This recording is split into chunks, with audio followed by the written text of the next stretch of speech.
tanging humarap sa atin ay ang tahimik, ang isang bakanteng upuan. Tayo po na nagtatago, subukan nyo namang umupo para malaman na ang tunay na kayamanan mo.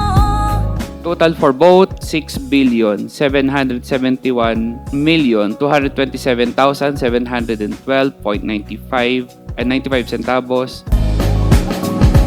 Tayo po na nagkukubli, subukan nyo namang sumali para malaman na kung tumanggap ka ng drug money. Ang grand total na nakuha ng Duterte family mula sa isang drug lord na si Sammy Oy ay 181,653,487.36. Kayo po na nagtatago, subukan nyo namang sumagot para malaman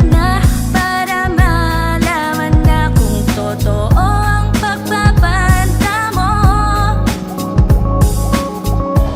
Ina ninyong lahat.